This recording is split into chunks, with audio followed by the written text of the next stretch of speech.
It's so much better. That's the whole technology revolution has been motivated by our human desire to want to explore, to understand. And it's all part of this aerospace fascination that's dominated the way we look at things. So, where we are, I think, at this particular juncture in time, is the next elevation, the next movement in that, seeing how broadly, again, other nations, just like we've seen as a pattern throughout the course of modern history, using this particular industry as a means to explore material sciences, to reduce weight, which is then a direct relationship to how much mass you can move to destinations, and that mass is defined as us, sitting in commercial aircraft, or astronauts flying to other locations. All of that means the more you reduce it, the more you provide the capability and the propulsion means to get there, the faster you're going to go, the sooner you'll get there, and the longer you can stay. It's all the same equation that goes into every piece of math that develops why the commercial aerospace industry works, why airlines work, why all this has become something we consider everyday activity. Looking around the room, we're all roughly about the age in which we can remember, if not ourselves, certainly the generation before us, that viewed commercial airline travel as something of a novelty. I can recall my aunts who were aghast when I didn't get aboard an airplane wearing a coat and tie. When was the last time you saw anybody really wearing a coat and tie, anything on the business section? Okay? Mostly it's kids in backpacks and everything else coming back from a weekend at college. It's become that easy, that frequent, that simple for all of us to do. Something that was just unknown to the generation before us, or unimaginable as something that could be possible. So today, again, the opportunity to really be part of seeing this globalization that's occurred, and it's right upon us, is really quite extraordinary, and one that we're going to continue to see that level of activity. And part of it is driven by the technology and the fascination with exploration and all the things I talked about. But it's also about just basic, fundamental competition. There's no doubt about it. Every single day, same guys who had the great good sense to underwrite your scholarship are the ones we are in mortal competitive combat with every day for commercial activity. And some days we win, and some days we don't. And that's part of what the activity is all about, that always makes everything we do that much more advanced, that motivates us to want to find different ways to do things smarter than they did, and they smarter than we did. That's part of the whole notion of this. The next big chapter that I think is coming, and I'll end with this,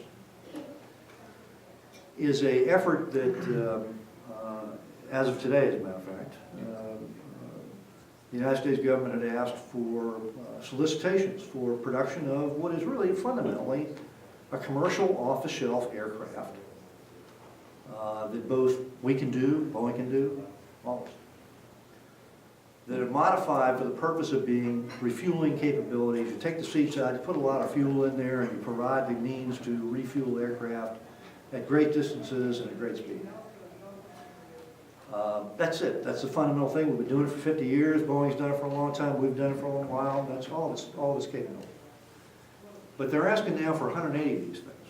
Well, just a month ago, the largest single commercial contract ever let to any aerospace firm by any airline for 180 aircraft was awarded to Airbus. Just a month ago. This contract that's now, as of today, they're requesting final offers for, from both of us, will now be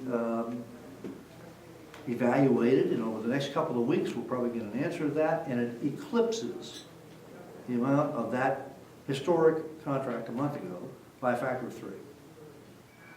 This is going to be a big deal. And when we win, this will constitute the second company in the United States of America who's capable of building mid-body, wide-body aircraft in another part of the United States. The only nation on earth that produces all of it. And when we do so, I promise, there is absolutely no intention whatsoever to buy Boeing. Yep. There will be 2 companies in this country that can do that.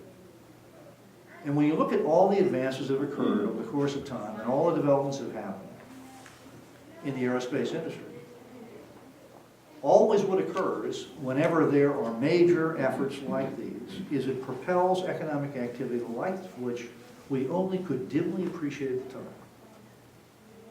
That's not to say that that couldn't also be possible if it's awarded to our competitors, our colleagues, folks who are also intrepid explorers in this industry.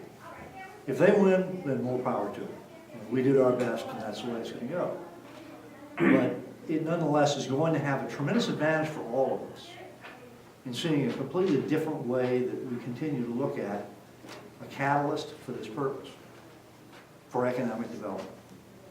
But the reason it's interesting for me, I think in addition to for all of us who are involved in EADS North America, is should it come our way, we're a prime contractor. Our headquarters are currently in Roslyn. We're moving with our colleagues in all the elements of EADS, which is Airbus and Eurocopter and Astrium and a number of other companies. They're all part of this conglomerate to right here in Loudoun County. Right off 28, we're going to be headquartered right there. And whether or not this is a win or not, that's where we're going to be. This is something we're here to stay. It's a part of the country we want to be in. We'll manage a continuing activity both nationally and indeed through all of our colleagues in the company globally, because that's the nature of the industry we're in. We're awfully proud to be part of this community and right here engaged in those activities to be successful at them, because this atmosphere provides us the ability to do so. So I thank you again for the opportunity to be with you. It's a great treat to come back from the wilds of Washington, D.C. to the civilization of Loudoun and to spend a little time with you. And I appreciate your indulgence, and thank you for letting me spend the evening. Appreciate it. Are there any questions for Sean? Sure. Is it a problem that we, as a country, have just a couple shuttle missions left, and we've canceled out the, I think it's the Constellation program, and we're now relying on the Russians to do our heavy lifting up to the space station? Is that a big problem? And if so, what's down the road to solve that problem? I'll tell you flat out, right up front. I've made it a point in every professional capacity that I've been in that I do not comment on what my successors do anywhere. And the basic view is, geez, I really hate the last guy coming in and telling me how to suck eggs, you know. And so I'm not going to do that to anybody. These are tough jobs. So what I'll do instead is relay to you some facts, and you can reach your own conclusion that can answer the question you posed.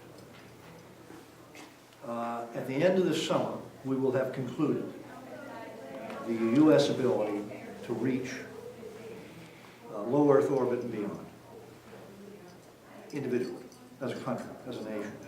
We no longer will have our capacity. It will be retired.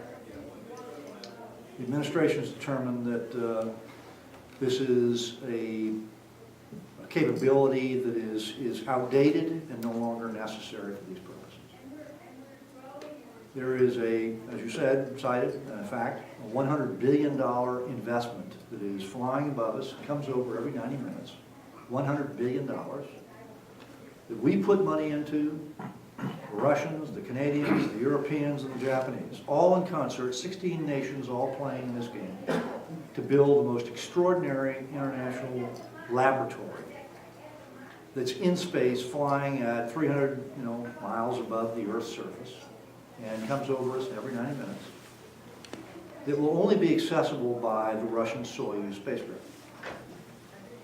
Fact is, the Russian Soyuz spacecraft is roughly the size, a little smaller actually, than an Apollo capsule. Seats 3 people, get them there within a short time. The capability to carry cargo is going to be extremely limited. for a capability that's the size of 2 football fields, laboratory, in which you can only do perfectly tuned microgravity research, will be limited to an equally sized Apollo capsule in which you will shove groceries and expendables and all those other things into as often as you could possibly lift one home. And if you want to go, then you better send everybody you have and everything you need to send to a really garden spot on the earth called Baikonur, out in the middle of Kazakhstan, to which you have to fly a long time from Moscow to get to. I've been there a few times. It's a place that I have no wild desire to want to go back to anytime soon. But that's where we'll have to go.